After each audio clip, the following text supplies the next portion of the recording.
Hello, viewers. Welcome to another edition of Football is Not Mathematics podcast. Today, we'll be previewing the EPL fixtures for the 2025-2026 season. Kicking off will be Liverpool at the Anfield, hosting Bournemouth as the defending champions on the 15th of August by 8 p.m. There are other fixtures to follow, but we will be taking Liverpool being the defending champions and analyzing what to expect from that game. On set with me are the regular suspect, Dennis Igbinion. Thank you Welcome for on having me. set. Sorry, Many Igbinion. Thank you very I'm much. glad to have you on set once more. So, the most watched match, the most watched league in world football You are very correct. is opening again. The Premiership. The Premier League. The Premier League, the richest league in the world, where every player is aspiring to play for. I do not know, maybe because of the money. I don't know if the money is the inspiration here or the quality of the league is the inspiration. The boat. The league is well packaged. The money and the league, like he said, well packaged. They hack. In fact, the EPL they've hacked football, so that their time now make them enjoy. Yes. Since the EPL came on board, the Italian league died. Before it used to be the Italian league. Yes, in the 90s. In the early 90s. But I think it's the mismanagement and the corruption and the scandal that I think.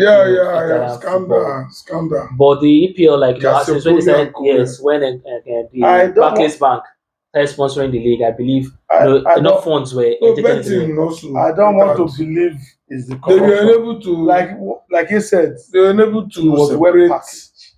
to separate betting and the league. Casopoli, all those nonsense played a big role. And I believe they left from Italian league mistakes and all that. Just like he said, they separated betting from the real football. Okay. Just to throw in. I remember the first Premier League title Chelsea won under Mourinho. I think that was 04-05 season. 05 season. Yeah. The prize money Chelsea won as the champions the following season, that was the amount paid to the 20th team. That was to show you the injection of funding into that league. First, we carry 20 for 05-06. When Chelsea win as champion, 9 then collects. So kudos to the management of the EPL for them to have gone this far. So the much anticipated league will be opening on Friday night between Liverpool and Bournemouth. We've said we've all talked about or behind the scenes or behind the camera. We've talked about how much Liverpool has expended in terms of strengthening the squad. Even if an Slot came to that team and didn't change much, inheriting Jurgen Klopp's squad, used the same team and won the league. The only thing he changed there was to remove Endo and put in Gravenberch. Kudos to him. But they've been able to spend around 269 million pounds in signing about 5 players. Talking like a huge amount of money for a team that won the league. Florian Wirtz from Leverkusen, Ugo Ekitike from Frankfurt, from Leverkusen, Keshkesh from Bournemouth, Mamardashvili was signed a season ago from Valencia loan back. He's back. So going into this fixture, now I want to allow you guys say what you think about this fixture and its outcome. Bournemouth has sold 3 of their starting back 4. The Bournemouth team that was exciting to watch last season has sold Dean Huijsen to Madrid, Zabani to PSG, Keshkesh to Liverpool. You are very correct. That is 3 of their starting back 4. And I am beginning to, I think Arrizabalaga was their starting goalkeeper last season. Yeah, he was on loan, but he was starting. At least so that's like 4 out of the back 5 gone. So Lord Dennis, let me start with you. How do you see this game panning out? With the fact that Liverpool is kind of like going to change, at least 3 of these players we've mentioned will be starters for the new side. So how do you see this game panning out? The truth of the matter is, at this level or stage of the game, in as much as you want to give Liverpool the edge at the first game, and the first game they always tough because no distraction. Liverpool, in as much as we will give them the edge, don't forget, say Brentford beat Liverpool last season. That was the first 5 matches or so. Took them to the cleaners at Anfield. And our slogan here, football is not mathematics. anything fit happen. But I'll give Liverpool the edge. You no go write off Mohamed Salah. You cannot write off Godi Gakpo. You cannot write off Igwe Kitiki. Though he's a young boy, he's there to adapt. Yeah. But he has got something in him. If you watch Frankfurt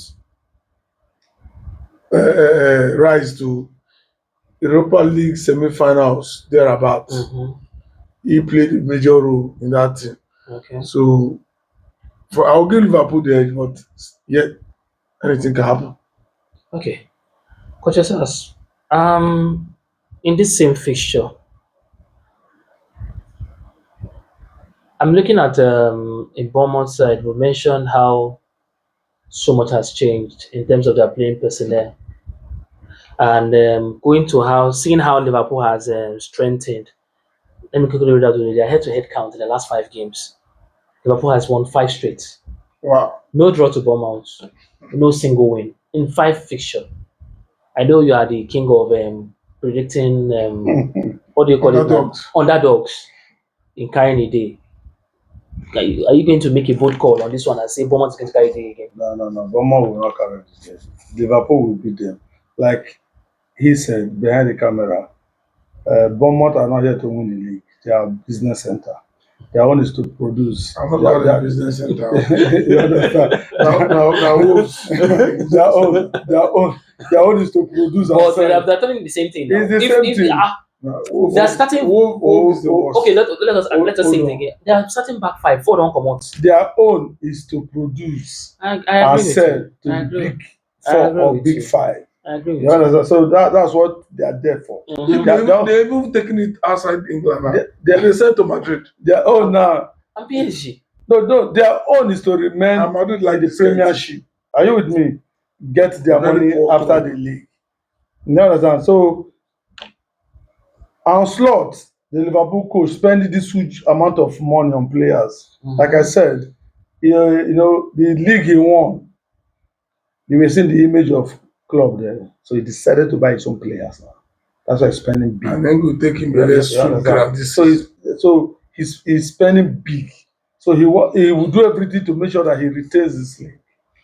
Those player sales alone is almost 150 million euros. If you like, making go by. If you not change Salah, Van Dijk, and the Robertson, now still Jurgen Klopp team, we still see. No, those are still the spine of the team, and the backbone of the team. No, with time, he's going to change. They transit now. You know, it's a transition. Yes. So in transition, you can't just change.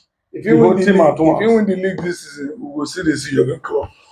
Yeah, so Bournemouth did not defeat Liverpool last season. No, it was Nottingham Forest that defeated them in Anfield. So Brentford too. Well, I don't know Brentford. I know of Nottingham Forest. The first few games, yes. Yeah. Nottingham Forest. The goal was scored by Dion or Dio, something like that. Okay. That guy from Chelsea. Odoi. Yeah. It was a counter attack. Yeah. One stripping move like that. Okay, still with just you. cop the ball. Yes, Coach Sass, still with you on Liverpool.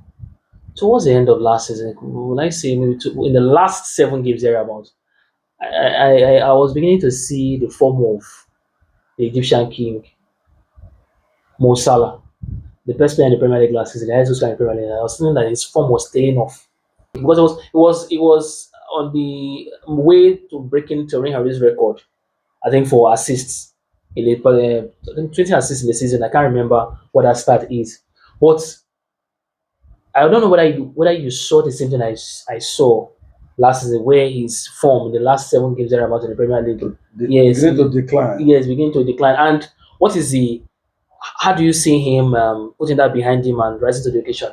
One, this age-wise, it's not a baby. It's 32 thereabouts. 32. Secondly, like I said, EPL matches are so cumbersome. Too much matches to play. Too much competition, too much games. Not a machine. Sure. So he plays he play regularly week in, week out. He not be machine. One of the fittest players in the Premier League. As a human being, as a human being, are you with me? So definitely 5 matches to go, 6 to go.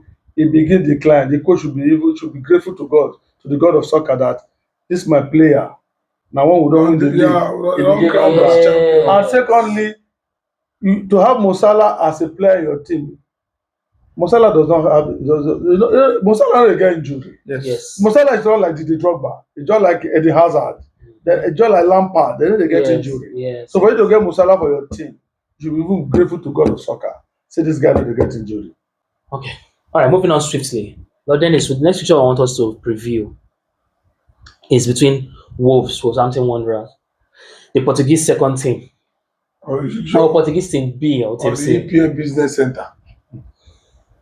versus Championship elect, or sorry, I said Championship elect. Yeah, champion elect. Sorry, EPL champion elect, Manchester City, who have also splashed the cash. They started from the summer break, not the summer break, the winter break in January of this year. Brought in like three players, one Gonzalez, and brought in Mamouche, and one other player like that. This year, football from the Ukraine league. I've forgotten his name. One under 20 central back. Now, Okay. yes, so they've gone on to this summer and brought in the likes of Tijani Reinders, who with the team that was named after Tijani Babangida of Nigeria. I don't know how true that story is. I know him from Wolverhampton, your so-called business center, who's a very decent left back or wing back, if you like to call him that, in the Premier League. Ryan Cherky, who happens to be a attacking midfielder with Olympic Lyonnais.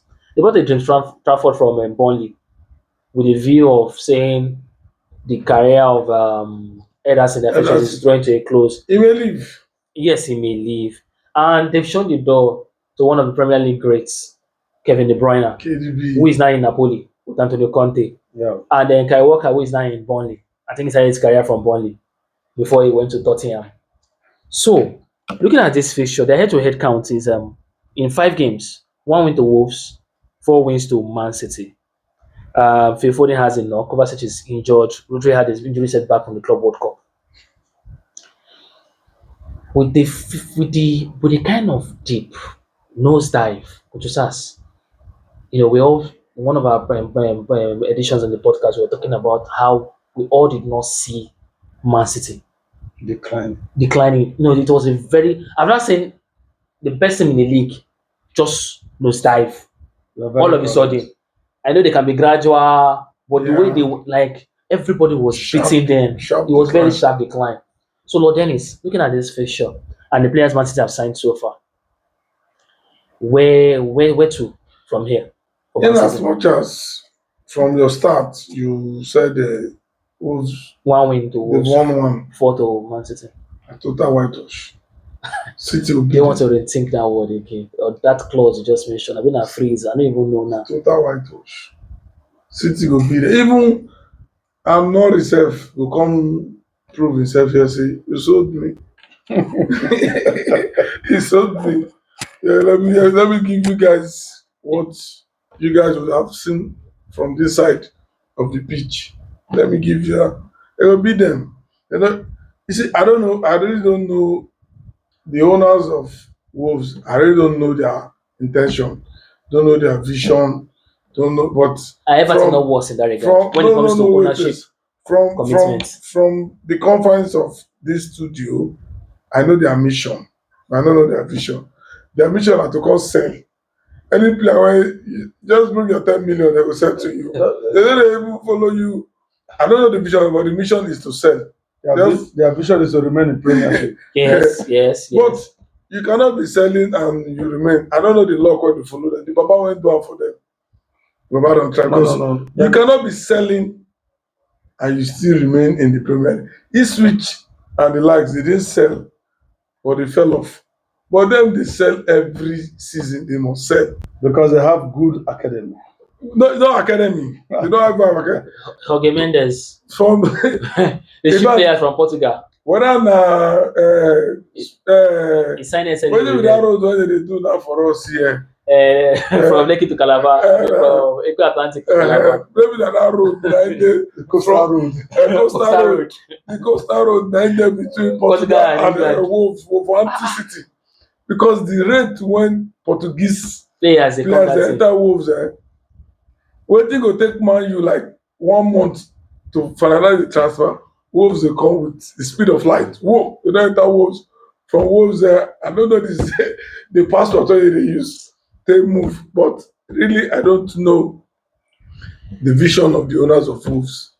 For me, Wolves is an empirical business center. They sell at three. Just dangle 10 million. So based on all this, you don't count now. Once go wipe them. Heavy whitewash. We'll be them. I won't even go carry them over two. Or might even give Wolves handicap 2. Lord, then coaches us. Sir. You and Giuseppe Gadola in the same WhatsApp group. He's been in Man City for around 8 years thereabout. His longest job ever. Last season happened to him. He has never seen that kind of season in his life before. He doesn't know how to lose. When I say that, I'm talking about he's been so used to winning. He's been so used to being at the top. You know, it's something for coaches who have faced adversity. Say they don't lose, they know what it takes to lose and probably rise again. But he almost did not have a solution for Man City last season when they were losing week in, week out, losing to unexpected teams. You're very correct. Now, and one of the reasons he gave was that he regretted not changing the players. Yeah. He wanted to remain faithful to them. Those are players that have won in everything. Sure. And I'm better to say that it is not bad to want to keep your faith with players who have won you everything. But he said, sometimes in sports psychology, he said sometimes people can get tired of winning. Or there's nothing for them to motivate them again. So we don't do everything. Now, what's the mean to prove again? Now, Pep Guardiola don't sign all together from, if you take them from January transfer window, come this August transfer window. They don't sign like 6 players minimum. I never even think they sign for this August. No, he signed. Sign now. He signed Reinders, Aitnori, Ryan Cherki, Stratford, and some other few too wide. Why no? What did happen to Pep? Mm-hmm. I know if Alex Ferguson is the man you are saying that the same thing happened to him. I disagree with you. No, see, listen. I say if Alex Ferguson still there, I will say after that 2013, in remain, this thing they happen. I was saying at the same thing. I say I still You understand? disagree with you. Because why? Pep, the defending champion, he came into the next season. Immediately, like you said, he began to decline. Like, let me borrow his language. Ain't supposed don't twerk that thing. But he didn't. That's won everything 2 seasons ago, right? Even the season before last season, he was the defending champion. Yes. He came into last season as a defending champion. Yes. Before you know, the light just went off. Are we saying this? Is this an afterthought because of how the season did go? Or before that season happened, you believe saying supposed to change, but would they talk based on saying based on what don't happen? No, but he discovered it. No. We not be coach. We know they feed with them. We know they training ground with them. Yeah. He came, I believe, as a first class coach. He came into that season with a team that is fit. Apart from the niggling injury of KDB. Mm-hmm. No, not even KDB and Rodri said was fit now. Yes. He won the Ballon d'Or. You understand? Yes. He was fit now. So immediately things begin to decline. It's just like Manchester United. After 2013 victory, they came into the season with David Moyes and Marian Fellaini. Things begin to decline. It's the same thing, but the difference between Pep and Man U was that there is David Moyes. Pep still remains Pep. But anytime you make this analysis, I begin to wonder. Man, you say Ferguson no beat. No, that's wrong. The Ferguson won the league that year. Well, see, I'm not saying about.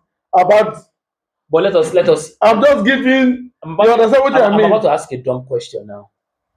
Should Ferguson have remained that year? Do we think he was going to change that team in any way? Or was he going to make any signings there? Do you think, as a Man U fan then, did you think that team that won the league that year needed additions to playing personnel or a change of personnel? No. Okay. So because even the decline when for happen, they already made provision for them. There was Smalling, there was Phil Jones. You feel say they are not up to the mark. Yeah. But they were there. Yes. They were learning from the big guys. The 2 and 3, we had the Silva brothers. Yes. So when they say decline. Now the man went take over from him. No sabi work. No sabi work. But anytime you say you no build for the future. Okay. When Rooney was young, Chicharito dey there. Even we again dey there. He bought Van Persie was Van there. Persie. So anyway, we are beginning to overflog this thing. So You always talk with beef. I don't know what your problem. When I give you meat. no, we are overflogging it. You ask the question, they give you answer, it's judging. I just gave a no one to analyze. No, Madrid is a very poor club. I agree. Madrid No, to come out, the challenge is we are here to predict the matches, but we are beginning to overanalyze. When you go buy We're beginning to overanalyze what happened to wait, just let me finish. So when you go buy Abaro Fernandez from Benfica, they'll come back from Man U and they are ashamed for Carreras. So when you go buy 30 Madrid Academy boy now. So when you go buy about 30 It's a million. Castilla boy. Away from that. So in one line, Man City Wolves, who wins? That one are straight. It's at the Molinos. They don't need visa. Okay. It's a victory for Man City. All right. But Dennis, the next fixture I want us to look is the Sunday fixture. Chelsea Crystal Palace, which happens to be a London derby. London derby. So I need to put respect to where. I know you hate to hear this. No. I need to put respect to where. No, it's a pre-season tournament. This is the disrespect that I don't like from you. FIFA, the highest body in world football, hosted the tournament, called in 32 clubs from different parts of the world to come and contest, and Chelsea Football Club from North London, world champion in England, defeated the best team in Europe and world football in PSG in the final and became world champions. And they will be playing Crystal Palace at the Stamford Bridge tomorrow. Chelsea, you see, if not be say Chelsea beat PSG, yeah. This tournament, we do for take the highest for Bata. You go say you don't like this tournament. But what could just go for the first time they defeated PSG, UEFA League champion. So you give the tournament credibility. I swear. If we do for take the highest for Bata. Fine. Oh, the Chelsea Football Club has brought in Joao Pedro, who was on the beach cooling off and came back and won Thank God. playing beach football or volleyball. And he was called to Chelsea and he won the FIFA Club World Cup. So he's coming from Brighton, right? The Chelsea Football Club. Jimmy Gittins from Dortmund. They've also brought in Hato from Ajax, left back. Liam from Ipswich. Estavio from Palmeiras. On the way out, we have Joao Felix, who did not see his career turn into what it is today. Petrovic, one of their goalkeepers, is now at Bournemouth. I think he went to replace Kepa. Kepa is now at Arsenal. And so that's about that. So in this fixture, in 5 games, Chelsea have 3 wins, 2 draws in that fixture, 0 wins for Crystal Palace. This guy is hamstrung, or he has an hamstring injury in Kitia. So, and check to Dokore also has a knee issue. For Chelsea, Nicholas Jackson is suspended. Colwill, we understood, has an ACL in the training. Exact. Yes, recently. But Chile, I'm not saying he's a starter, but he's also injured. Modric is still banned from the drug issue. Modric. Yes, Modric. So 100 million. Yeah. That's not almost why I signed that boy. But God saved them. They dodged the bullets. So now we all knew the performance Chelsea put up against PSG. Wow. And it's by that standards we'll hold them to. Definitely. How do you see this game panning out before we set the season expectation of Chelsea? Okay. It's when you say we speak for yourself. I don't set the ceiling for them. Failure to win the league, the victory of a FIFA World Club becomes a fluke. A flash in the pan. They went there. What about the Conference League? That one, which people they play? Jerusalem, FC Jerusalem and co. No, Mogu, no. So what about qualifying for the Champions League? I remember one of the podcasts. You said Nottingham Forest, Chelsea will not qualify. I don't want to Nottingham Forest will beat Chelsea. Crystal Palace just beat Man City in the FA Cup final. Beat Liverpool in the Community Shield, their penalties. Who triumphs in this fixture? It's a London derby. Okay. For Chelsea, recent heroics, I'll give it to them. And the ceiling one I don't put to them. Okay. I'll give it to them. I wait when they come for my hand. So banter go sweet. But based on what no, not bad belly, but based on what based on what the players they brought in and the recent performance. Yeah. You give it to them. There's a London derby. And Crystal Palace, they've been killing the Giants lately. Yes. So you cannot take that away from them too. Very easy.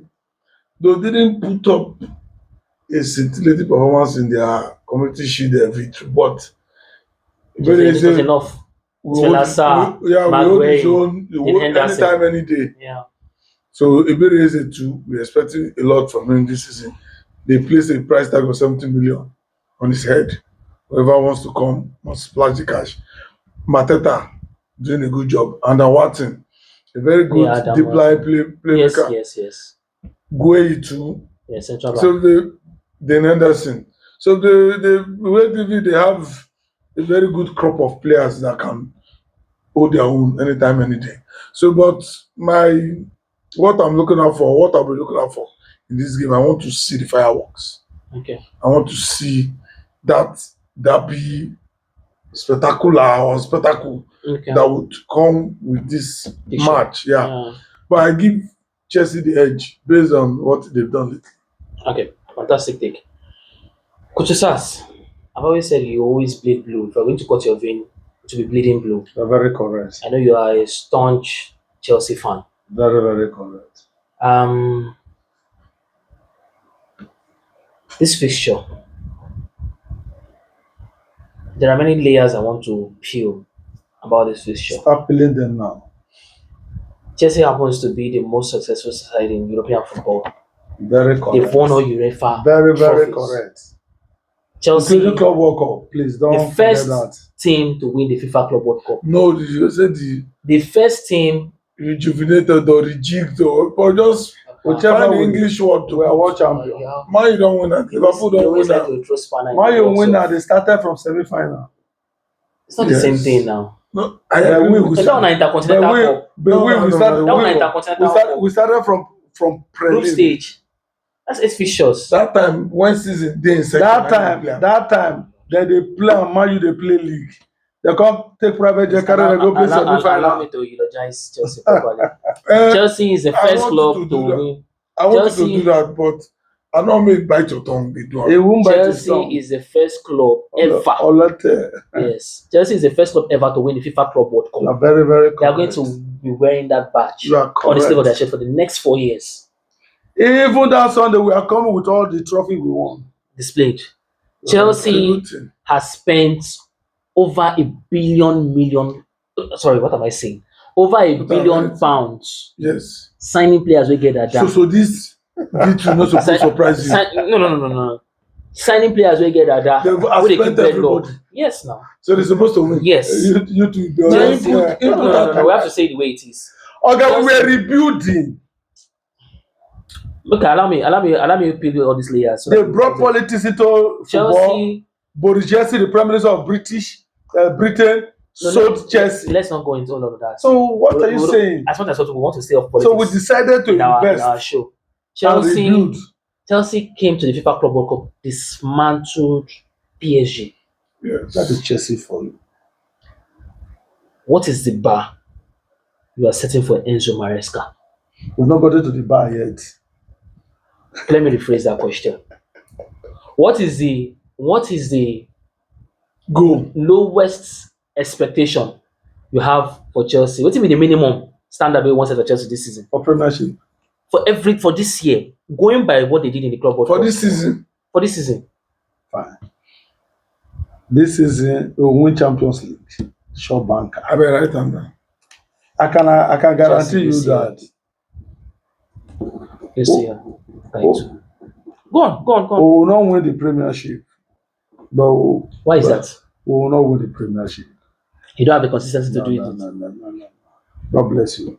We don't have the consistency. Premiership is a long. So you're looking at knockout football. No. Of course. But Chelsea will not win the league. I'm just being truthful to you. Okay. Chelsea will not win the league, but Chelsea will be among the top 4.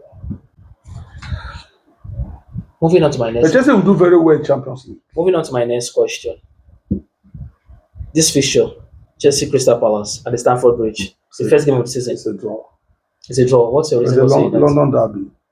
It's a draw. In the last 5 games between these two teams, 3 wins to Chelsea, 2 draws to Crystal Palace, no win for Crystal Palace. You're still going to go for a draw in this Yeah, fixture? we'll go for a draw. You know why? Because it's the first match. Everybody they come with his arsenal. Everybody wants to kill themselves. Because I don't tell you the truth. Everybody wants to kill themselves. Everybody, like in the streets, basketballs, everybody. So it's a draw. Okay. And then is there somebody we've never really talked about in the Crystal Palace setup?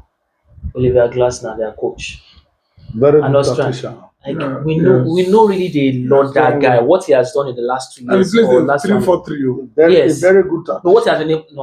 I'm serious. I think he came from the Germany. I can't remember which of the teams or Salzburg, one of the Salzburg, whether in Austria. But what he has been able to do with that team because we don't get coaches take on that team. And he's not a noise maker. You see a clear philosophy. You see his stamp on that team. Always want to be on the safer side. Crystal Palace plays safe football. You don't understand? No. Want to be on the safer side. But they take risk when they want to attack. Yeah. They do what they have to do, and I just wanted to throw in that. Now They're done well. they're done well. Now to the fixture of the opening round: Manchester United versus Arsenal at the Theatre of Dreams. Old Trafford. Yes, Old Trafford. Coach Sass, this fixture used to be the biggest fixture in world football, It still is. or one of along the Classico. Okay. That was then, not now. Yes, not now. Now the fixture don't become like Imba and even if you go to some view centers, the fixture don't turn to Imba and Heartland FC. That's why they say that this fixture. I don't get excited when Manchester United and Arsenal is playing. I'm not looking forward to seeing this game.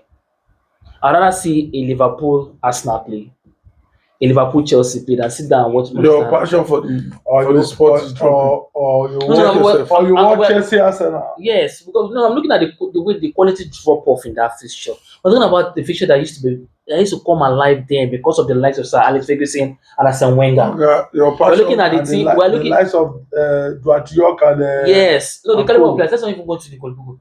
That fixture then. Yes. The quality of players on both sides. Even those teams were perennial rivals, like the word you usually use. Those teams were the 2 teams basically jostling for the title. Yeah, until Chelsea with Jose Mourinho broke that hegemony. Yeah. Broke it. So that team then, if those teams they play like this, every streets go dry. Because either most of the fans then, or either you're a Manchester United fan or a Gunners fan.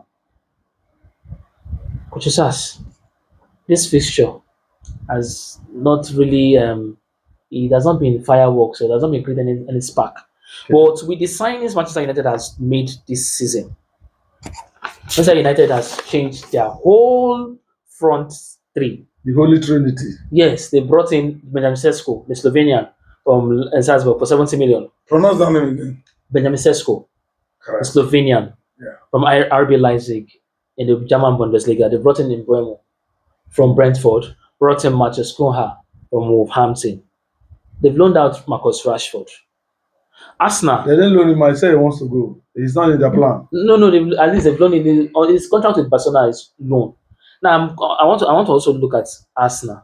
This man always says, I'm quoting him verbatim, Mikel Arteta is the biggest fraud in world football. No, he's not the biggest, but he's a fraud just like his brother. Elder brother. Arsenal has spent over £500 million since Arteta took over. This should be his 7th full season. Correct. Full season. Correct. This year, they've signed Matheus Zubimendi from Sociedad. 60 million. Correct. With Gyökeres around that region. And the Madueke from 55 from Chelsea. Mosquera from Valencia is a young centre back. Northgard, Brentford captain. Kepa on loan. They've let out the likes of Jorginho, Partey, Tierney, and Kepa is not on loan. They bought Kepa. Oh, they bought Kepa, yes. They bought Kepa. Now, I'm saying they let out Jorginho from that team. Let out Jorginho, Tierney, Partey, and Tomiyasu. Now going into this fixture, I want to ask you guys this question again. I know you're a Manchester United fan. Die I know hard. you are a Chelsea fan. So you are more or less a neutral in this step. But let me start with you.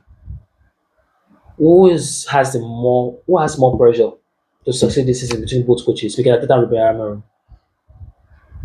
It's Mikel Arteta. Why? Baba, 7 seasons. One FA Cup. They city to talk. One FA Cup. With numerous Emirates Cup. Community Shield encore. No, only one FA Cup. He has won just one FA Cup. And one FA Cup with numerous Emirates Cup. So, but you just realize the amount he has spent. And when you just want one FA Cup to show, man. Well, I don't know. But to me, Are you saying that Arsenal Arteta is like Nigerian Ministry of Petroleum? to me, I feel Arteta. They're like our petroleum industry. Yes, Amorim came and gave us the worst results Yes. The worst in 50 years. for any Manchester United coach. He has had the worst season Worst. ever. Even he said it that this team is the worst in the history of Manchester United. To further buttress that, this Chelsea midfielder DM Wendy Leon. The Matic. No, Matic said Onana is the worst goalkeeper in the history of. I said Onana is the worst goalkeeper before the match against Leon. And he fumbled and he proved him right. He proved him right. But notwithstanding, going to this game, we have a better attack than Arsenal. Mbeumo is coming from Brentford with 20 goals and 8 assists. Matheus Cunha is coming from Wolves with 15 goals, 7 assists. And Benjamin Sesko, 27 goals and in all competitions. assists. Yeah, in all competition. So we've improved the attack. What was a major problem last season? And if you pair the front three and that of Arsenal, I want to say we have the better attackers than them. And with our 3-4-3, we have more men in the midfield than them. So I want to see on that day how Mikel Arteta is going to overpower that midfield. Because we're playing a 3-4-3, while we're coming with a 4-3-3. So we have one additional man in the midfield. So I want to see how he's going to withstand that new organized team from Ruben Amorim. But in all in all, it's going to be a drug. It's going to be a very cagey affair. I see a cagey affair. A draw or a slim victory. But most likely a draw. Right. Coach Osas, I will pose the same question to you. Manchester United versus Arsenal. Manchester United, coached by Ruben Amorim. He spent money this summer. Yes. They posted the worst season ever by any Manchester United coach in last season. And an Arsenal side with Arteta, who is in his 7th full season now with Arsenal football team, having spent about 500 million and brought in about 5 players in this summer alone. My first question to you: who has the most pressure, or who has more pressure, or regarding deliverables, what they need to deliver this season? Amorim or Arteta? Amorim. Why? Amorim came in November. He lost. Manchester United lost almost 15 or 16 matches. Yeah. So he's more under pressure now. Because if he didn't do well, he will be sacked this season. Like I said here some time ago, if Arsenal didn't qualify, I mean they didn't win the league, Arteta will still have his job. But if Amorim didn't deliver this season, and Man U didn't qualify for Champions League, they will sack him. because Manchester United is a business club. It's a commercial club. It's a business club. They are not here to pamper you or whatever. But Arsenal, they are here to pamper Arteta. If Arteta did not win the league or win the Champions League, Arteta will still have his job. But Amori, if he's lucky, he will still have his job. But if he's unlucky, they will sack him this season. He didn't perform. Going on with you. My next question for you is: we had this man basking in the euphoria of the front three Manchester United are signed. So really, the Man on man comparison. Manchester United's front three of Konha, Mbuemo, and Sesko against Isaka, Gyökeres, and Martinelli. Who's better overall quality and in terms of stats? Who that most likely? No, you will not compare. But You have to compare. He said they have a better front three than Arsenal. See. So I'm pitting them against each other. If you are a coach and you were to, who would you rather have? Manchester United's current front three or Arsenal's current front three? The Arsenal front three, I only have Ole Saka. So are you telling me? I will put Kuha ahead of any of their wingers there. Except from Saka. Yeah. So are you telling me that Sesko? Let me ask you. Maybe I'm assuming. Are you telling me that Sesko is better than Gyökeres as a number 9? Gyökeres is 27 or 26. He's 27. Benjamin Sesko is just 22 years old. Coming to the Premiership for his first time, he wants to impress. So he wants to impress everybody. Gyökeres has been there before. He did perform. And he left. Was there with Coventry. He was the Coventry. Brighton Coventry. Even Coventry, nobody knows him. No, Coventry was been in the lower leagues. But for Brighton, I never even knew. He played for in the Premier League. Yes. The pressure is even on him. The pressure is not on Sesko. So I will only take Ole Saka because he's an established Premiership player and he has the experience. But like I was telling somebody, I said, Man U has come with the Holy Trinity in the first match. Even a dead Man U, even Arsenal could not even beat them. So this match is going to be a draw match. Arsenal will not find it easy with Man U. Okay, Dennis, he said something, and it makes me scratch my head. It's a head scratcher for me. He said the pressure is more on Amorim because, although he said otherwise, he said the pressure is more on Amorim because Manchester United are business oriented, as in they are looking for results. Yes. Like they are result oriented, meaning that if Amorim doesn't deliver, it's most likely to be shown out the door. Unlike Arsenal, who is ready to give Arteta more years to eternity. So no, it makes me wonder, are we saying that Arsenal has should we say that the board lacks ambition, or that Arsenal still believes that they are still building and Arteta should be given a decade to come up with a formidable team? Before I go straight into your question, let me erase an impression. Yeah, Man U, just like he has said, used to be a commercial team during the days of The Americans. Yeah, the Glazers and Eddie Woodward. Yeah. But they've sold a tiny percentage of the ownership to England, Radcliffe and Mama Berada and Sir Braceford. But those guys are not they are businessmen, but first and foremost, they have passion for the game. And they know that if you must excel in this game, there should be some form of stability. Alex Ferguson came in 1986, didn't win anything. Yeah. Even at the point in time, they told him, the board has not involved. they told him you cannot win anything with the kids. But in 1990, 1990, okay. the board told him in Ashton, if you don't win anything this season, he'll be fired. They won the FA Cup. That FA Cup gave him the opportunity to play in the UEFA Cup Winners' Cup there. He won that one, and the sky became his limit.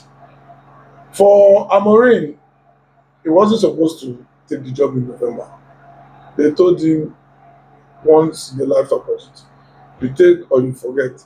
And Omar Berada, Oga, leave all this boardroom statement. wait now, Omar Berada, You don't report for the report results. wait, Omar Berada was with City when he was inducted. And he said in City they were discussing about Ruben Amorim that if Pep leaves, they should go for the guy. So they gave him that opportunity. He came in November. He even wanted to resign in February. They told him to stay. This team, the team you're coaching or managing, is a makeup of about 4 or 5 coaches.